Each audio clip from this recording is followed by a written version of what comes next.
नमस्कार, मैं हूं माही सिंह और आप देख रहे हैं नेक्स्ट 9 न्यूज। लोकसभा के चुनाव खत्म होते ही अरविंद केजरीवाल 2 जून को फिर से जेल चले जाते हैं। लेकिन क्या अरविंद केजरीवाल फिर से जेल से बाहर आएंगे या फिर विधानसभा चुनाव होने वाले हैं? ऐसे में अगर अरविंद केजरीवाल जेल से बाहर नहीं आते हैं तो उनकी किस तरीके से मुश्किलें बढ़ सकती हैं? क्या अरविंद केजरीवाल अब इस बार अगर जेल से बाहर नहीं आते हैं तो सीएम पद से इस्तीफा देंगे, या फिर जिस तरीके से अरविंद केजरीवाल ने जेल में रहकर अपनी पत्नी सुनीता केजरीवाल को ये आदेश दे दिया कि इस बार इंडिया गठबंधन के साथ उनका कोई रिश्ता नहीं है, आने वाले दिनों में वो कांग्रेस के साथ किसी भी अलायंस में चुनाव नहीं लड़ेंगे। कहीं ना कहीं अभी ये सियासत अरविंद केजरीवाल के खिलाफ ही जाती हुई दिखाई दे रही। जी हाँ, आपको बता दें, अरविंद केजरीवाल लगातार जिस तरीके से चुनाव प्रचार करने के लिए बाहर आए, चुनाव कर रहे थे, 7 सीटों पर उन्होंने चुनाव जोरों शोरों से किया, लेकिन एक भी सीट उनके हाथ नहीं लग पाई। लेकिन उनको बड़ा झटका तब लगा, सुप्रीम कोर्ट में एक अर्जी डालते हैं कि 7 दिन को उनको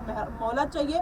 7 दिन के लिए उनको किसी भी तरीके के उनके बॉडी में प्रॉब्लम है, कीटोन लेवल उनका बढ़ा हुआ है, तो उसकी जांच के लिए 7 दिन टेस्ट कराने के लिए मौका चाहिए। वहीं पर ईडी ये दलील देती है कि इतने दिनों से 21 दिन में वो जोरों शोरों से प्रचार कर रहे थे, तब उन्होंने अपनी जांच क्यों नहीं कराई। ऐसे में उनकी जो याचिका है वो सुरक्षित रख ली जाती है। अरविंद केजरीवाल 2 जून को जाकर कहीं ना कहीं सरेंडर कर देते हैं। उसके बाद अरविंद केजरीवाल का 5 जून पर फैसला आता है और उनको कहीं ना कहीं वहां पर रिहाई नहीं मिल पाती है। वैसे में क्या अरविंद केजरीवाल 2025 के लोकसभा चुनाव में किस तरीके से अपने आप को डिफेंड करते हुए नजर आएंगे, किस तरीके से फिर से जनता का प्यार जीतते हुए नजर आएंगे? अब की बार तो उन्होंने नारा जरूर दिया था कि जेल का जवाब वोट से, लेकिन जनता को वो रास नहीं आया। तो अरविंद केजरीवाल इस बार किस तरीके से स्ट्रेटेजी बनाना चाहते हैं, और उन्होंने इंडिया गठबंधन के साथ जो अपना रास्ता तोड़ा है, कांग्रेस पार्टी के साथ जो अपना रास्ता तोड़ा है, क्या इसी डर से तोड़ा है? उनको इस बार का लग रहा था कि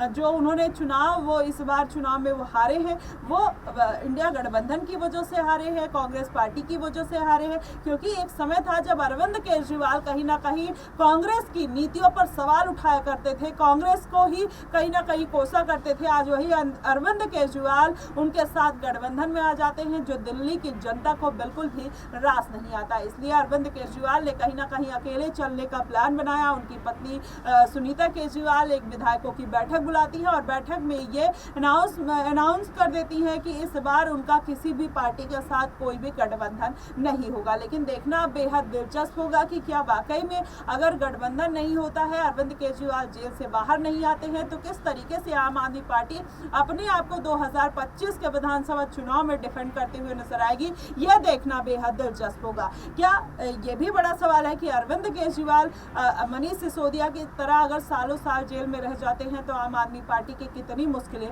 बढ़ सकती हैं? अगर ऐसा हुआ तो अभिषेक मनु सिंह भी किस तरीके से एक रोल अदा करते हुए नजर आएंगे? क्या उनको जमानत दिला पाएंगे या नहीं? अगर जमानत नहीं दिला पाते हैं तो अरविंद केजरीवाल को इस्तीफा देना पड़ेगा और उनको अपना एक कोई नया उत्तराधिकारी भी चुनना पड़ेगा।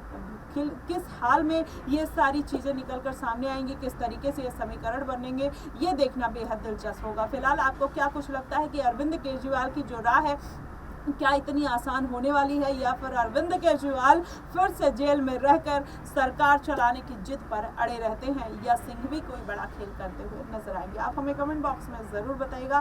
फिलहाल के लिए बस इतना ही। देश और दुनिया की तमाम खबरों के लिए हमारे साथ बने रहिएगा नेक्स्ट 9 न्यूज पर।